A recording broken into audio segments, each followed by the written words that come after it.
And I think in 2025, there's going to be a lot of nostalgia for print and ways to create print design that feels like it was pre-internet. So I think more brands will start to do newspapers, more brands will start to do brand specific magazines. And I wouldn't be surprised to see a resurgence in actual printed editorial. We're missing this. I really think as a culture, we're missing that tactile, I'm going to pick something up and actually read it or look at it or flip through it.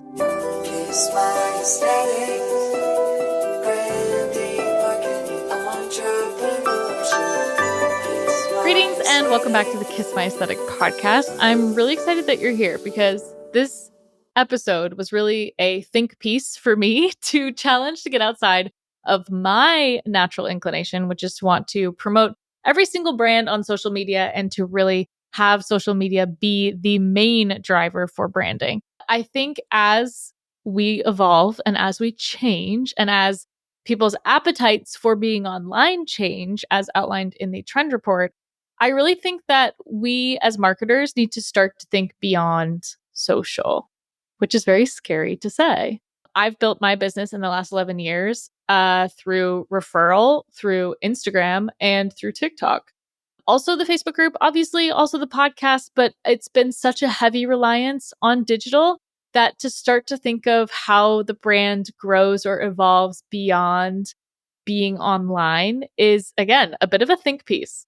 I'm really excited for this episode also because I hope it inspires you to get your gears turning on different ways to expand your brand and how much all branding efforts work as cogs in the same machine, right? So branding and marketing often get overshadowed for being a sales department when really marketing and sales are so separate from each other, related, but separate. And that marketing is even divvied out into more categories, right? I think most recently we've really kind of shelled out that marketing is just social media marketing or digital marketing. But what I think we're missing here is this connection to all the people that are starting to create more boundaries with their screen time and with their online activity. So I have a few different pointers for how we might start to think of expanding beyond social media to continue to grow our brands. And the first one is kind of the most obvious, which is print design. So I think we've lost a lot of our great print design. And I'm not surprised to see it start to make a comeback. I included this in a lot of the trend reporting material for 2025, which is thinking about how your brand lives in a 2D print capacity.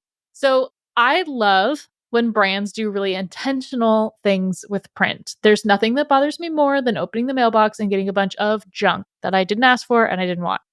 So I think to create good print design in the year 2025 is to think about things that have multifunctionality to them.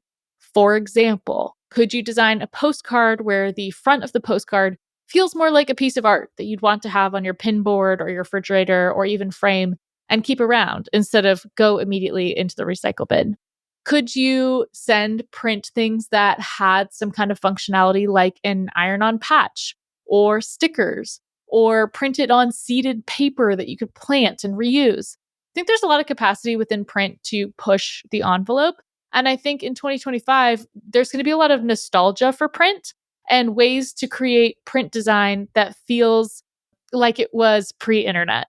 So I think more brands will start to do newspapers. I think more brands will start to do brand specific magazines. And I wouldn't be surprised to see a resurgence in actual printed editorial. I think we're missing this. I really think as a culture, we're missing that tactile, I'm going to pick something up and actually read it or look at it or flip through it. A lookbook, for example, a beautiful coffee table book. I really think that there are opportunities to do this artfully in 2025. And a lot of the print design needs that handwritten or hand selected touch, right? These will be obviously more expensive to produce than putting out 200 social media posts. But I think if you can put print design at the top of your editorial brand food chain, that all of your content downstream will get better, right? So if you have a really beautiful magazine, for example, let's say that you're a local real estate company and you say, instead of just continuing to blast people on social media to get limited reach and not great numbers, we're going to create something that our competitors aren't. And we're going to make not even magazine, let's say like a really beautiful quarterly coffee table book, right? Something that you could flip through that felt like something you'd hold on to, that had interviews with architects and artists and designers and local business owners, and felt like more of a neighborhood periodical than just a blast on a post, right? This is something to think of. I think brands also that lean into creative packaging with a personal touch will go really far. Again, budget permitting, but bring back handwritten notes, bring back pen pals, bring back ways to actually bring the digital offline. There was an ad running for a while from Away Luggage where they actually printed out comments from people who were asking for soft sided luggage, printed them out, cut them out, threw them in the box, and sent the soft sided luggage to the people that asked for soft sided luggage. I think that's a great example of actually having a printed something that otherwise would go overlooked or missed by just the pure volume of social media, right? I also think print materials, it's a great way to drive traffic, specific traffic back to your site. I've noticed that a lot of brands like J. Crew and Vori are sending print catalogs that just say at the bottom to shop, visit our website. And it's just a link to their site or it's a QR code to learn more, right? That's definitely a possibility as well, is to kind of take that physical reminder and then pull it into the digital space afterwards. So print materials would definitely be the most obvious way to kind of expand beyond social media as your only avenue of marketing. The next one that I want you to think about is really community engagement. Community events, workshops, classes, things that get people out of their homes and into your brand universe. That could look like a lot of different things. If you're an educator, obviously, it makes sense to do a workshop. If you are an interior designer, it makes sense to host an event, a showroom kind of event, a tour of a slab yard, something that really gets people who are interested in what you have going on to interact with your brand in more long form. So I think it's also really interesting as event planners evolve and we evolve kind of like to this, where is the blend between online life and offline life, is can you host events where the photography and videography is taken care of by a professional and that you don't need to have anyone have their phones out? Because I think inspiring genuine connection as a brand is going to be something that more people flock to, and actually encouraging them to not post or not video, but instead capture that from your brand lens and not worry so much about everyone having their phone out. So thinking about hosting in-person events or partnering with local businesses in your area for cross promotion makes the most sense, right? So an example of this might be we might pitch So Diego Tours to do an in-person event with Lily Parr, the golf, tennis, pickleball apparel company, on a like women's pickleball bar crawl outing, right? That would be a great crossover. It's both businesses, it's cross promotional, it's the same audience, and it could be in the same area. And what you're doing when you're hosting events as a brand is you're finding ways to give people a feeling and then associate it with your product or service. So giving them a taste, giving them just a little hint of what you've got going on. Again, if you can become a reputable brand by hosting great events consistently, it's another great way to kind of expand beyond an online presence into a real world capacity. I'd want you to think really carefully about what that community engagement looks like as well. Maybe you're not hosting, but instead you sponsor something or you become a fixture at a community fair or a farmer's market. How does the experience of your brand, what are the adjectives or the brand values that you could bring to the table in an in-person capacity that could, again, pull you off screen and create those one-to-one connections? Obviously, word of mouth marketing, very important here as well. But I think there are things we can do better to encourage more word of mouth marketing, right? So again, if you do get that great referral, it's making sure that the next time you see that person that you go out of your way saying, hey, thanks so much for that connection. Maybe it's, like I said, writing those handwritten notes, those thank you notes. I know that's something I definitely want to do more of in the new year. Also creating some exceptional in-person experience that people are going to want to talk about naturally, right? Like, can you have a signature sign off, like similar to how Chick-fil-A, when they take your order, they say, "It's my pleasure," right? How can you expand the brand experience into something that's memorable, that's again, maybe a more happen in the moment thing instead of a posed or a contrived or an expected thing? Experiential marketing, I think, is again still really on the rise. This is different than your in person event because this would be more similar to like an immersive pop up or demonstration. But in these, for the brands that can do them, you really want to focus on storytelling.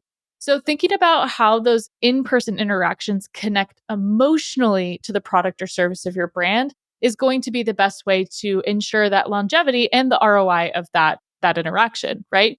So any kind of experiential based thing that you can connect to the mission of your business is a success.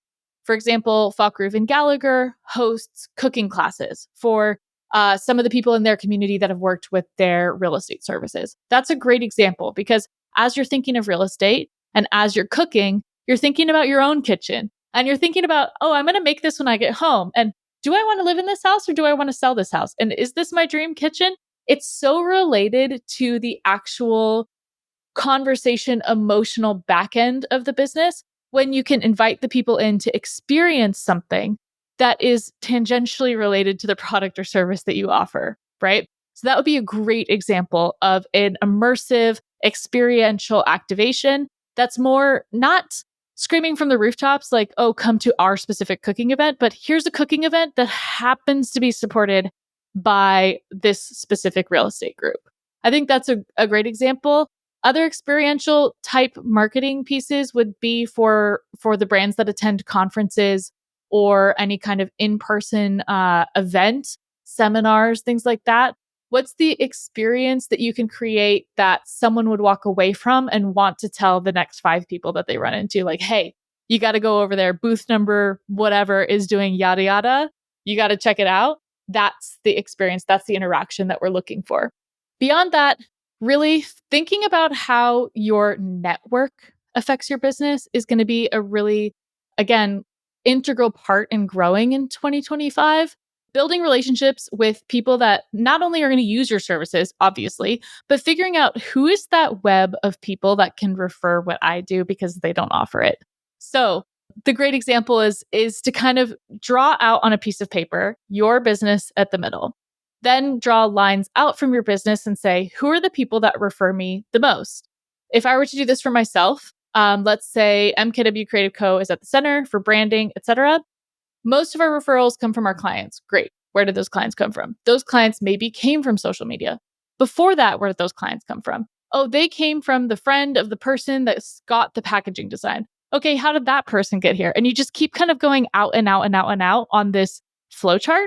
And once you do that, you start to get this whole web of referrals and this whole web of people that have seen your work and can vouch for the quality of your work and can vouch for the quality of your product or your service. So getting that clear map helps you then figure out what areas could I explore more into? What networks have I not tapped? What referral partners are out there, but don't have such a clear path to me because of how I've set things up so far? And how can I make that easier? Right? Collaborating with other professionals and exchanging advice in that way is a great way to kind of expand your network, expand your reach beyond screens. And I think part of that people don't do enough, myself included, is just asking for the connection. Just going to someone and say, hey, I'm looking for somebody who does XYZ. Do you know anyone? Or, hey, I know that you know this person that I've been trying to get in contact with. Would you be able to make an introduction? And like following up with it, not in an aggressive way, but in a curiosity way and in a humble way to say, I'm looking for more information about this subject. Would you help me in facilitating that? And I know for a lot of us, like asking for help, that's like half the problem in itself. But if we're going to not rely so much on social media and being, having to succumb to algorithms and changes and outages and apps either existing or not existing, I think we can't negate the impact of the offline marketing. So I'm hoping that this episode gave you something to think about.